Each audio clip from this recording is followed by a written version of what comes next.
Okay, we just got 10 playing Madeira from What's Your Game? This is quite a heavy brain-burning kind of game, I would say. It kind of reminds me of Vinos or something along those lines if you've played that. Lots of different action areas on the board. It actually is pretty clear and straightforward. Obviously, this is our first play. You know, we learned from reading the rules as we sat down and played the game. So the first couple of rounds went very slow and it kind of started to pick up pace. There's a lot kind of going on. There's a city section. There's some sort of sections out here. There's some commodity markets, some colonist areas. And you're going to be sending ships out.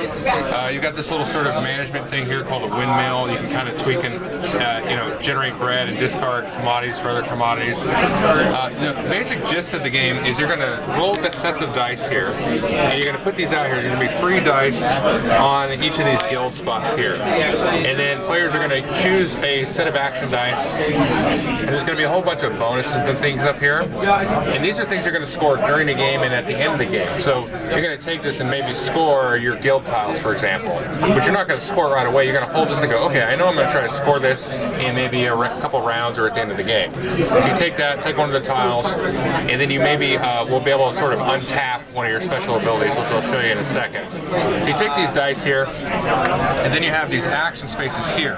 So you've got 1, 2, and 3 regions, right? And they match your guild dice. Well, on here, we're going to have different character abilities shuffled up every round, and you're going to be able to do all kinds of different stuff. You're going to be able to manipulate the city, get harvesters out, maybe do a harvest action, and actually gather some of these commodities or collect wood.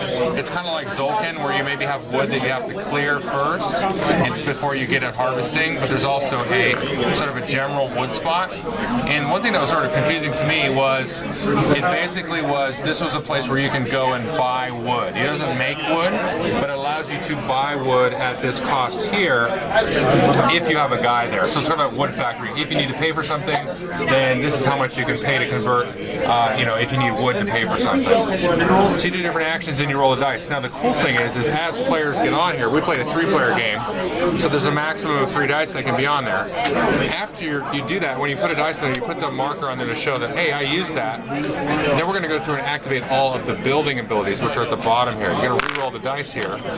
And the cost to do that is actually, based on the number of players here, you can see, 9 minus the number of guild dice. So this would actually be pretty good. So it only cost you $2. So you kind of go to a spot expecting to do one thing or maybe another thing later, and then you got to kind of like pay to get out of a thing, because if you don't pay for it, you get these pirate tokens, which can really hurt you at the end of the game. You can see you lose 16 points if you have the most pirates. So that can be huge. So there's kind of these dual action spots that are pretty interesting.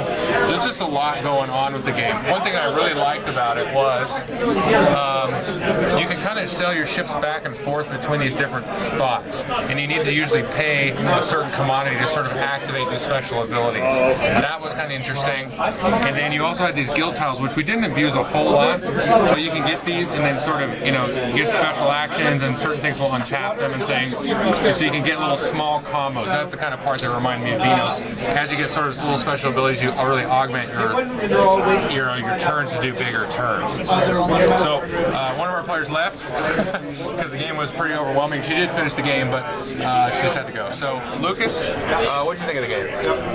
I thought initially it started out really slow, but once we kind of got moving and we actually went through 2 full rounds, I thought it was a lot better. I think I did a pretty good job of keeping people fed, which I think was a struggle. I messed up right at the end because there are almost 2 phases to every part of a round, where you're placing the dice out there, and then you have to remember you have to have a certain amount of people in each area to be able to activate the building part. And so that's where I totally stumbled at the end of the game. And then also I think keeping track of these little guys as you're progressing and not trying to do so many things at once, but really focusing on one thing. That probably is a more conservative strategy, probably getting more points. But after we got going, and I'd say probably 3/4 of the way through, I thought it was really enjoyable. Yeah, I had a good time playing it. A couple things Lucas talked about I wanted to touch on was basically you had the ability to sort of focus as you get these different goals here. These are all basically based on different areas of the board.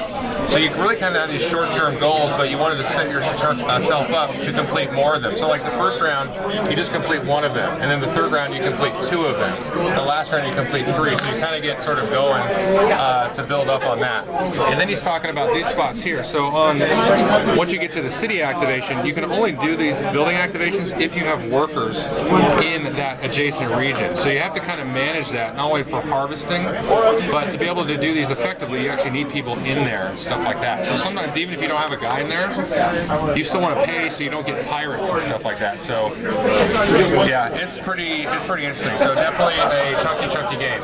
Thanks.